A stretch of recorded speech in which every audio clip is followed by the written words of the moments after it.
Fever may have just made the most catastrophic decision in WNBA history. A misstep that could cost them tens of millions and a legacy they'll never recover. But no one is asking the questions that really matter. Behind the bright lights in sold-out arenas, a storm is brewing, darker and more shocking than anyone realizes. Imagine this: a once-in-a-generation rookie lands on your roster. Overnight, she shatters TV ratings, fills arenas that were empty for years, and transforms your franchise from a ghost town into the hottest ticket in town. And yet, she's sitting on the bench more than she's on the court. Does that make sense to anyone? The truth is far more complicated and far more damning. Let's start with the numbers. This year, Caitlin Clark is projected to pull in around $11 million. But her WNBA paycheck? A mere $78,000. That's less than 1% of her actual earnings. One Instagram post could eclipse an entire month of games. Nike locked her into an 8-year, $28 million deal. Gatorade, State Farm, Wilson, every major brand is clamoring to be associated with her. She even has a signature basketball. And yet, the Fever can't seem to keep her on the floor for 3 consecutive games. Odd, isn't it? She endured 4 grueling years at Iowa without missing a single contest,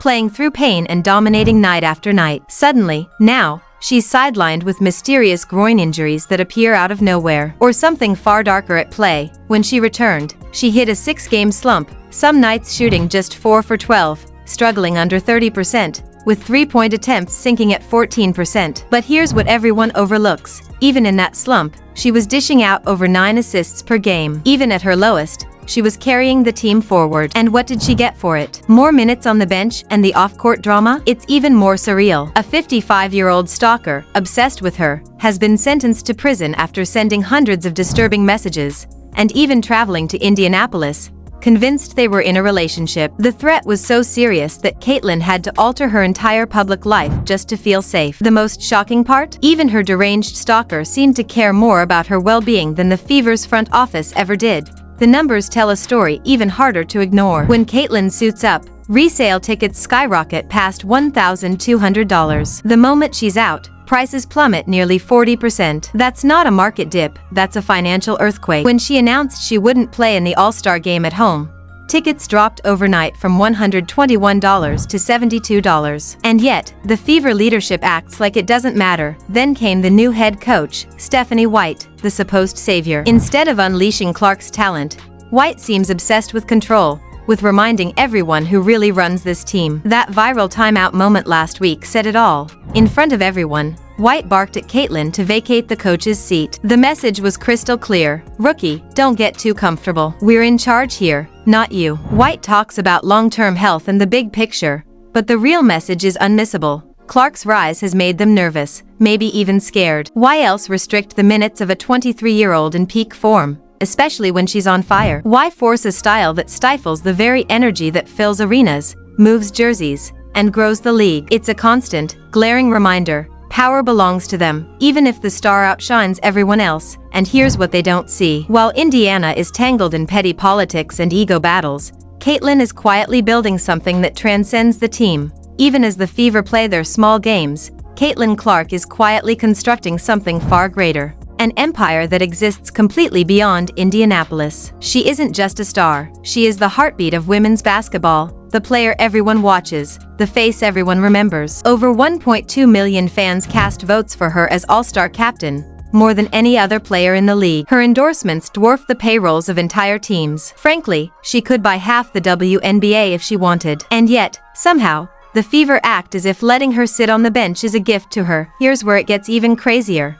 And this comes from inside sources you won't hear anywhere else. When Caitlin hits free agency in 2027, teams are already lining up, clearing salary cap space months in advance. The New York Liberty? They're prepared to hand her a max contract and sky-high marketing deals. They'd rename a casino for her. Europe is offering 7-figure contracts.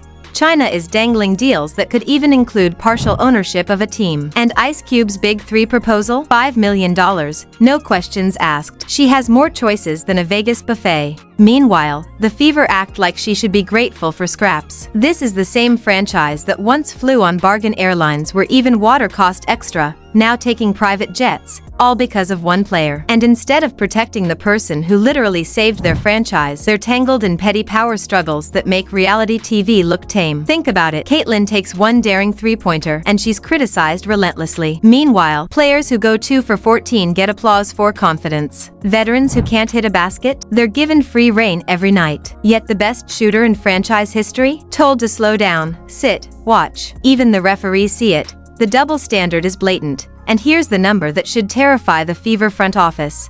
WNBA players receive just 9% of league revenue. NBA players? 50%. Yet look at what Caitlyn delivers. Attendance surges 40%, merchandise explodes 500%, media coverage skyrockets. And still, the Fever do everything they can to push her away. The most ironic part? They actually believe they hold the power, that Caitlyn needs them more than they need her. Nothing could be further from the truth. She's just 23, already worth $5 million.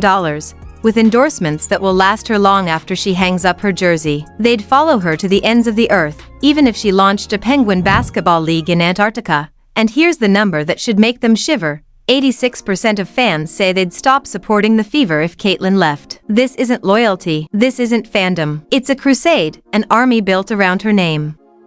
People didn't buy Fever jerseys for the logo, they bought them for Caitlyn. And the pressure? It's relentless. In the playoffs in Connecticut, an official said John Carrington hit her in the eye accidentally. When reporters tried to investigate, Carrington got defensive, and the local paper pressured the media to delete the story. Jealousy follows her every night. And worst of all, her own team often offers little protection. The statistics don't lie. When Caitlyn plays, 1 million viewers tune in. When she doesn't, the game struggles to hit 200,000. She doesn't just play basketball. She carries ESPN's WNBA coverage. Off the court, social media engagement drops 70%. She is not just a player, she is the league's marketing engine. And now, things are starting to get frightening. Sources close to her say she is already considering leaving Indianapolis. The injuries, the strange coaching calls, the lack of support, it's all adding up. From Iron Woman in college to WNBA's most battered star, her journey has been cruelly rewritten by those who should be lifting her up.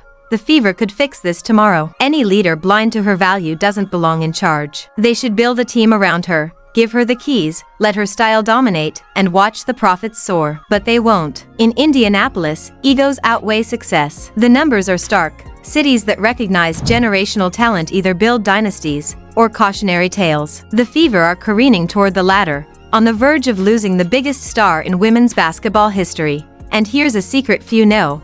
Caitlyn's inner circle is already plotting exits, cultivating overseas connections, building paths to markets where she will be cherished. Not tomorrow, maybe, but sooner than the Fever realize. And the irony? It's almost cruel. For years, Indiana begged for attention, played in empty arenas, prayed for relevance. Then Caitlyn Clark appeared, a once-in-a-generation talent, a gift from the basketball gods. And still, they fumbled it to mark this clearly. Caitlyn Clark will not be in a Fever jersey in 2 years. She'll be somewhere her fans truly support her. New York, Las Vegas, or overseas, earning multiples of what Indiana could ever offer. The moment she leaves, the Fever will vanish back into irrelevance. Empty arenas, dead media coverage, forgotten history. And the worst part? It never had to end this way. All they had to do was nurture her, let her shine, pay her fairly, and build around her. Instead, they created a blueprint for wasting a golden opportunity. Business schools will study this failure for decades. Caitlyn Clark loses nothing. The Fever? They lose everything.